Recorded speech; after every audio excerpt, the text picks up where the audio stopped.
Kasi tayo, ang hinahanap natin yung sa totoong talaga eh. Kasi nagsawa na tayo sa lahat ng mga hindi katotohanan eh. Sama na tayo sa mga kabulaanan, sa kasamaan, sa kasinungalingan, sa mga dungis. Eh, pasensya na kayo. Eh, napunta ako rito. Eh, ako hinahanap ko talaga katotohanan. Eh, yung Jerusalem Church of God, katotohanan niya. Naniniwala ako yan. Eh, magpakita kayo ng katotohanan. Eh, hindi umubra po sa akin yan. Sa akin dito. Eh, sawa na kami sa masasama. Galing na kami sa masasama. Ang hinahanap na namin dito, yung katotohanan.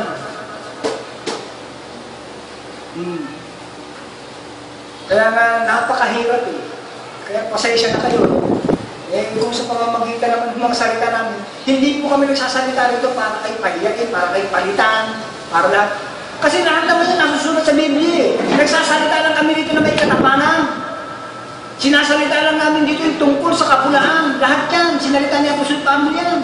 Eh, kung hindi namin sasalitain yan, sino magsasalita sa inyo yan? Mga pastor nyo, yung mga piping aso yan, takot na ang palaya sa sinagoga yan. Eh, may pakinabang sa'yo yan eh. Oh. May pakinabang sa types yan, eh, magsasalita sa inyo yan. Sisip-sip pa sa inyo yan.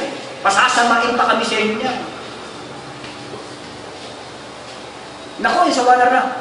Galing na ako sa pagsipsip. Galing na ako sa pagpapasama ng tao. Lahat yan pinanggalingan ko na. Eto nga lang kayo. Yung kasamaan ninyo, eto lang. Yan lang ang eto lang kayo yung kasamaan nyo. Pag sama-samahan nyo lang ang kasamaan nyo, eto lang. Kaya hindi ubra sa akin yung pinakikita yung ganyan. Pasensya na kayo, dito ko napunta eh. Kasi sawa na ako sa kasamaan, sawa na ako sa lahat. Lahat. Kaya nga kahit sino presidente, masasabi ko, kinain ko, hindi pa nakakain kahit sino naging hari sa buong Pilipinas. Kahit sa buong mundo pa.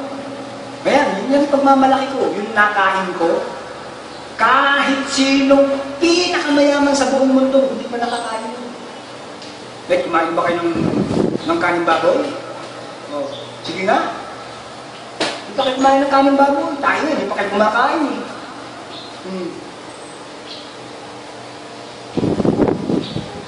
Eh kung kumain na kayo niyan, pwede. Hindi na nalusot siya nyo. Siguro hindi ganyan ang turo nyo. Baka tama-tama yung turo nyo. Kaya ako nasasabihan kasi nako, Diyos ko po, patawarin ninyo ako sa mga salita ko.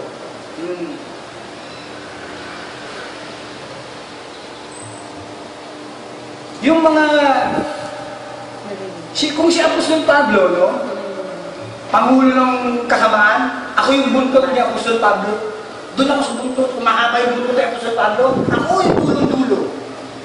Eh buti nga si Apostol Pablo, kahit ano sama, hindi pa kumakain ng kanin baboy, kahit tayo, hindi pa nga kumain.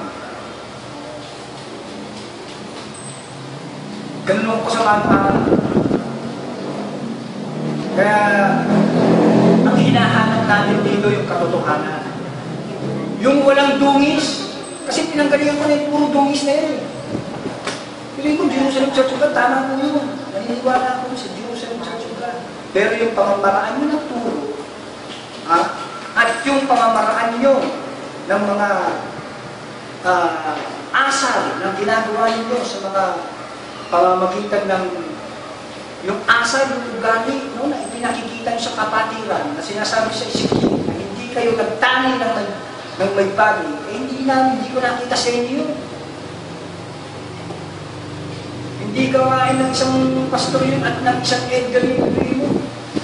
Sisiraan ka sa gitna ng kapatid para makakampi mo lang ng kapatiran na yun. Unti-unti mawawala sa inyo ang kawan mo. Matutupad na Ezekiel 34, pupunin sa inyo ng Diyos. Hindi na kayo pagpapasturin pa, matutupad yung salita mo. Elder, na sinabi ni Pastor Agudo na kahit ikaw na lang ang matira. Talagang mangyayari yan. Mangyayari. Dahil bakit? Hindi ako titigil. Hindi ako titigil hanggang buhay ako. Hanggang saan? hanggang sa yung ningning mo. Ha? Yung mga ningning ninyong mga pastor na walang ningning, paniningning ko yan. Magsasalita ako na magsasalita ng tungkol sa kapulaan nyo. Tandaan nyo yan. Dahil mahal ko kayo.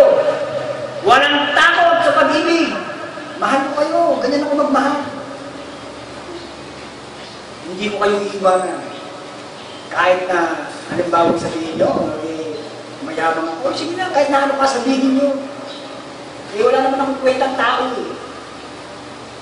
Aliping walang kabuluhan ng kahit ano sabihin nyo. Hindi tatagap sa akin yan, pinanggalingan ko na yan. Naku po, ang hinahanap ko, yung katotohanan sa inyo, yung kayong magawa niyo, yung tinuturo sa Biblia. Huwag kayong mapako lang sa 10 utos. Naku po, nakakahiya kayo. Puro kayo 10 utos, hindi nyo nga maganap yung sinasabi sa 10 utos eh.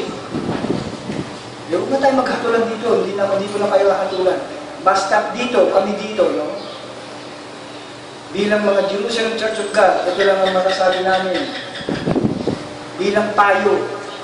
No? Kasi nga, mag-aral kayo sa isa't isa eh. Nasusulat naman sa Biblia, hindi naman tayo magsasalita dito naman hindi sinasabi sa Biblia eh. Hindi ko naman kayo pinagmumura. Saan naman pinagmumura namin kayo dito? No? Wala kami pinakitang masama sa inyo. Ang nakikita nyo lang sa amin, yung hindi nyo matanggap na tinuturuan namin kayo. Yun lang naman hindi nyo matanggap eh. At hindi nyo rin matanggap na mali yung tinuturo nyo. Wala na po tayo doon. Sabi nga rito, bago.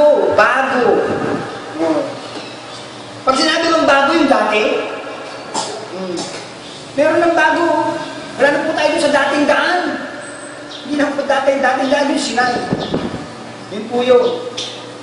Pero yung tinuturo ni Kristo, ano sinabi ni Kristo? Ako ang ilaw ng sanlibutan. Ano ba yung sinabi niya? Ako ang buhay at ang kabuhayan. Si Kristo po ang kabuhayan. No? Kaya nga, yung kautusan hindi siya pananampalataya eh. Sabi sa Galasa 3:12. Bakit? Kasi ang kautusan, idinagdaglag yan dahil mayroong pagsalangsang. Nakita na ng Diyos yung mga pagsalangsang ng Israel, yung katigasan nila, kaya nga pinatipon na yan eh. Di ba? Matigas nga ang ulo, lahing matigas ang ulo ng Israel. Kasi ayaw ng Diyos sa Israel matigas ang ulo. Ang gusto ng Diyos yung Israel, walang duwis, walang ulukot, walang katuntasan na gaya ni Kristo. Kaya nga sinubo niyo si Kristo eh. Bilang prinsipe ng Diyos eh. Bilang Israel ng Diyos eh. Ganon ang Israel ng Diyos. Yung parang yung gaya ni Kristo. Gaya ng larawan ni Kristo. Roma 8, nandiyan po yan. No? Gaya ng larawan ni Kristo. Maging katulad tayo nun. Wala lang kautusan, walang dalaw. Ako sila, makahatol kayo. Kala mo kung sino. Sabi nga niya, sino ka na humahatol, Santiago? Diba? Sino ka na humahatol sa iyong kapwa? Dapat ang gawain mo ng pastor, nandun po yan, ipinangalan nga ni Santiago yan. Paano ipinangalan ni Santiago yung, Sister Linlin? Yung isa Pangulo? Mapagpahinuhod, ano pa? May kaamuan. Walang inaayunan. Puspos ng kaawaan. Yung po ang gawain ng mga pastor at Pangulo. Eh, pinakikita ninyo karahasan eh. Kahigpitan eh. Eh, hindi na po yan. No? Patawarin niyo. Sabi nga ni Pastor Pablo, pagpatawad din niyo ang kamalian ito. Kailangan mo para magkamali para patawarin. Anong ibig sabihin nun? Di ba rin nagkamali na si Apostol Pablo? Di ba rin ma-impyerno na? Basta't yung pinangangaralan niya lang. Kita niyo yung ano ni Apostol Pablo. Kung kukunin niyo yung malalim na pangangatulir ni Apostol Pablo na yun. Kaya nga sinabi, pagpatawad din yung pagkakamali nyo. Ganun din po kami rito. Kung kami mali rito, pagpatawad nyo, pero magharapan tayo, magpakalalaki kayo. Hanggat hindi kayo nakikipagharap sa amin, hindi kayo lalaki, nakakahiya kayo. Bilhin nyo, hindi kayo lalaki. Mga lalaki pa naman kayo, tapos hindi kayo marunong magpakalalaki. Mahiya kayo. Nasa Biblia yan. Nasa Biblia po yan. Mga hiya, basahin natin.